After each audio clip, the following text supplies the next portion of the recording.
کی زمین پر اسلام کے نام پر رسول اللہ کے دین پر اگر کوئی بٹا لگاتا ہے اور اللہ کے قانون کی کھلم کھلا اگر حکومت خلاف ورزی کر رہی ہے تو تم کو بھی ایسے وقت میں یہ سوچنا چاہیے کہ وہ حکومت یزیدی ہے اور تم کو حسینی کردار ادا کرنے کے لیے آنا چاہیے. یہ تو ثابت ہے کتاب و سنت سے. اب جو لوگ جان چرانے کے لیے اور اپنے حلوے کے کھانے کے لیے اور مست بیٹھے ہوئے ہوں اور یہ سوچتے ہوں سیاسی بات ہے, حکومت ناچ گانے پھیلا رہی ہو, ٹیلی ویژن سے قوم کے لیے اخلاق کو بگاڑا جا رہا, حکومت قوم کی بہو بیٹیوں کو آبرو باختہ کر رہی ہو, ایسے وقت میں ایک عالم دین سے تم یہ کہو کہ خاموش بیٹھے رہو, سیاست میں مت بولو, یہ سیاست ہے. اچھا تو قرآن شریف میں تو فرمایا ہے, قرآن شریف میں تو فرمایا ہے اور رسول اللہ نے حدیث میں فرمایا ہے. آقا دو جہاں صلی اللہ علیہ وسلم نے ارشاد فرمایا ہے من رأى منکم منکرا, حدیث سن لو. اب لوگ باغوں کو وہ حدیث یاد رہتی ہے جس میں حلوہ کھانے کا ذکر ہے, لوگوں کو وہ حدیث یاد رہتی ہے جس میں قیلولہ کرنا سنت ہے, لوگوں کو وہ یہ حدیث یاد رہتی ہے کہ جس میں رسول اللہ حضور پرنور صلی اللہ علیہ وسلم صحابہ کرام کے آرام کا وقت ہے, وہ حدیث یاد رہتی ہے. لیکن وہ حدیثیں یاد نہیں رہتی کہ جس میں رسول اللہ کے صحابہ رات کو نمازی تھے اور دن کے غازی تھے, وہ حدیث یاد نہیں رہتی. لوگوں کو یہ حدیث یاد رہتی ہے کہ رسول اللہ کے صحابہ تہجد پڑھتے تھے, لیکن رسول اللہ کے صحابہ میدان جہاد میں, احد میں, بدر میں, حنین میں رسول اللہ کے صحابہ غازی کا کردار ادا کرتے تھے. یہ حدیثیں لوگوں کو یاد نہیں رہی. اس معلوم ہوتا لوری بچوں کو لوری دیتے ہیں, سو جاؤ سو جاؤ. اس امت کو حلوہ کھلا کر, حلوے کی سنتیں یاد دلا کر, بے ایمان اور بد کردار لوگوں کے ہاتھ میں حکومت دے کر. اب جب لوگ کہتے ہیں کہ ہمارا سیاست سے کوئی تعلق نہیں تو بتاؤ پھر حکومت میں کون لوگ آئیں گے؟ جب متقی اور پرہیزگار لوگ, جب زاہد شب زندہ دار لوگ, جب خوف خدا رکھنے والے لوگ قانون سازی میں نہیں پہنچیں گے, اس ملک کی تقدیر نہیں بدلیں گے, تو پھر بتاؤ اسمبلی میں شرابی ہی آئیں گے تو ملک میں شراب ہی پی جائے گی. تو جب شراب کے لائسنس دیے جائیں تو آپ کیوں احتجاج کرتے ہیں؟ شراب کے لائسنس مت دو, شراب کی دکانیں بند کرو. کیوں؟ آپ نے شرابیوں کو بھیجا تو شرابیوں نے لائسنس دے دیے, اور آپ نمازیوں کو بھیجتے تو نمازیوں کا اہتمام ہوتا. انہیں جواریوں کو بھیج دیا, رسہ گیروں کو بھیج دیا.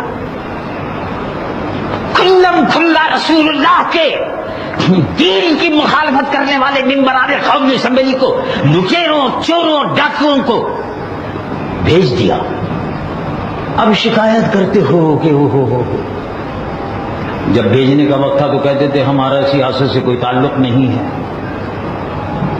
اور اب کہتے ہو مولانا صاحب, شاہ صاحب, دیکھیے صاحب ہمارے محلے میں صاحب شراب کی دکان کھل گئی صاحب, جوا ہو رہا ہے صاحب, رنڈیاں اور کنجریاں بیٹھی ہوئی ہیں صاحب, عورتوں کی بے راہ روی ہو رہی ہے صاحب.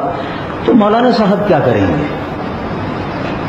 مولانا صاحب کو تو آپ یہ کہتے تھے مولانا صاحب سیاست سے الگ رہیے, یعنی مولانا صاحب کو بھی اب آپ کے سبق کی ضرورت ہے کہ وہ آپ سے سبق کی تلقین حاصل کریں کہ مولانا صاحب سیاست میں آپ حصہ نہ لیجیے.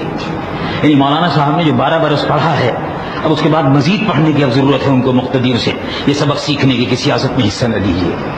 یعنی مولانا صاحب کے سامنے سیرت رسول عربی نہیں ہونی چاہیے.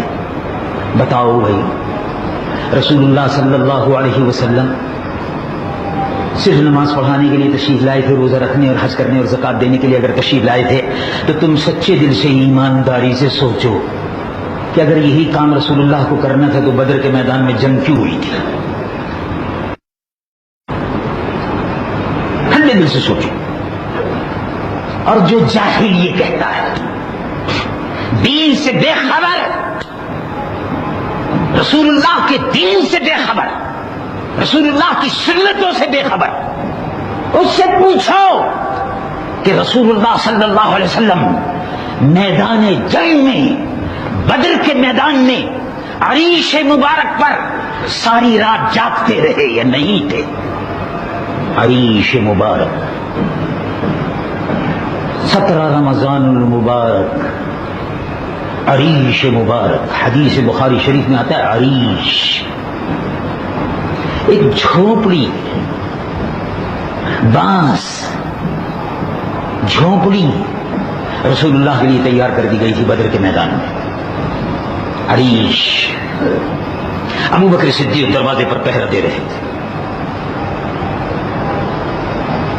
اور ابو بکر صدیق فرماتے ہیں کہ میں نے دیکھا ساری رات رسول اللہ صلی اللہ علیہ وسلم بچوں کی طرح سے بلک بلک کر رو رہے تھے اور دعا مانگ رہے تھے اور فرما رہے تھے اللہم ھذہ عصابہ.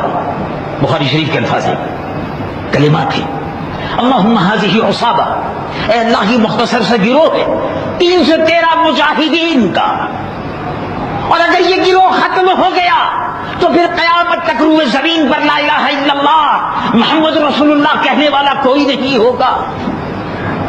اے اللہ فتح و نصرت عطا فرما. اور صبح کا وقت ہوا.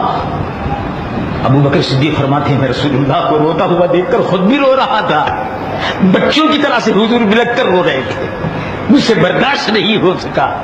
اور صبح کا وقت جب ہوا تو میرے آقا تلوار لگائے ہوئے ابو جہل کے مقابلے پر میدان جہاد میں بدر میں کھڑے ہوئے تھے، مسلمان فوج کی قیادت کر رہے تھے.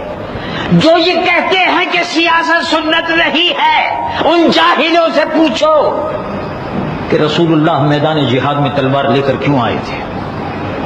بدر کے میدان میں صحابہ کی قیادت کیوں کر رہے تھے؟